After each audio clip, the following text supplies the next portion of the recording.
in more than one mission or goal, or in different part of this course and other courses, sometimes I talk about real estate because people can visualize what I'm talking about and at least have an understanding of magnitude. So let's say, to describe the third step, which is project classification, or how to classify or categorize project. Now quickly I will say, we do this based on size and complexity. That's one approach. Of course, there are many other approaches. I think Professor Lynn Crawford from Australia and the organization called GAPS, which is the Global Alliance for Project Performance Standard, even have a book published about how you classify project. I like to simplify things. So in SUCAD, we use a model for CAMP, which we can use on any project, is the concept of size and complexity. So to classify project, we use size and complexity.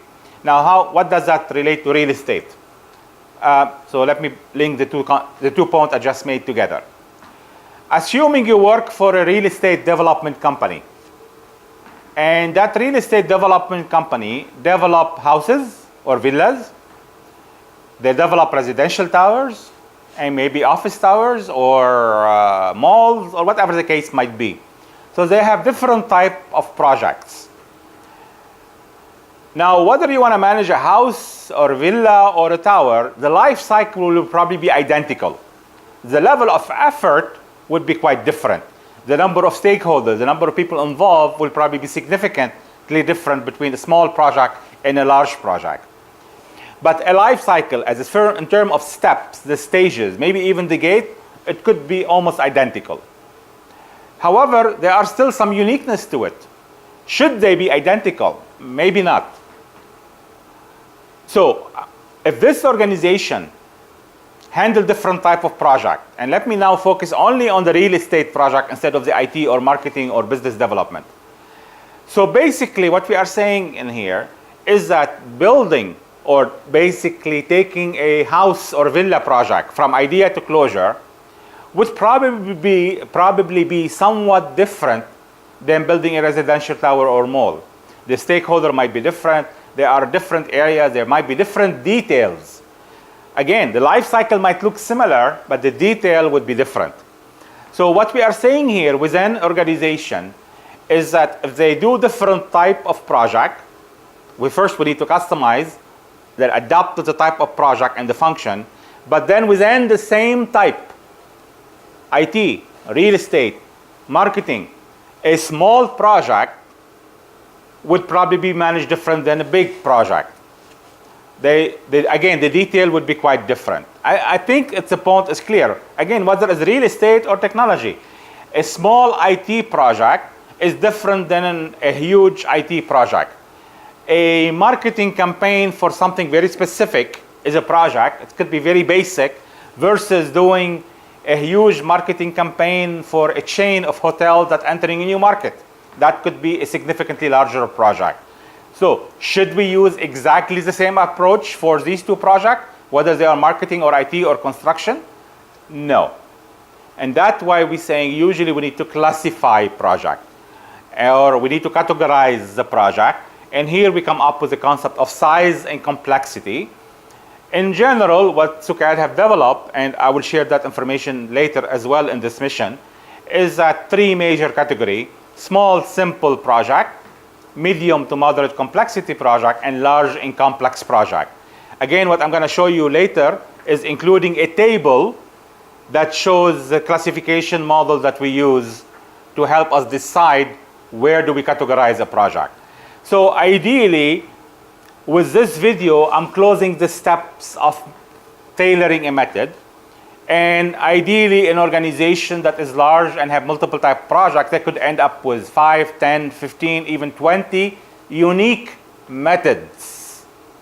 And by unique method, that means a method specific to a certain type of project that belong in a certain industry, that belong to a certain function. And at the end, it depends on the size and complexity of the project. Once we have those established, then project manager, once we go to a new project, every project manager assigned to a new project should look back at their organizational project management system, said, okay, I'm going to do project from this, this, and this, then therefore this will be considered a medium or moderate complexity project that is an IT. I will use that method. Or I'm going to be using a large and complex marketing project, so I need to go get the method that is specific for large and complex marketing project. Or I'm going to use a small, simple capital project, I will go get that method. So that's where the PMBOK is not very clear, but that's the intent of the PMBOK. Project management should be standardized. Tailoring is about standardizing project management in the organization. Then the project manager should use those standardized systems. I think I've said it before, and maybe in other videos and other mission. If the project manager is deciding or developing their own method, something is wrong with that. That means that organization does not have a standard process. If every project manager are going to develop their own method, then what is the purpose of standardization? How can we ensure consistency? Are we working on situations that could be chaotic or maybe lead to inconsistent performance in the organization? Now, I know I've said this before, and someone will tell me, but Munir, projects are unique. Remember, I said that earlier. Projects are unique. Project management for the same type of project does not have to be unique. And then maybe another argument come up and said, well, but Munir, how about if we have a project that we've never done before, or we don't have anything in the system? Great. That will be the time for the project manager and the project management team to develop a new method that is specific for that type of project, and then add it to the organizational project management system. That closes this whole discussion about tailoring and what does tailoring mean in the real world, and how do we tailor, and do we tailor at the project level or the organizational level.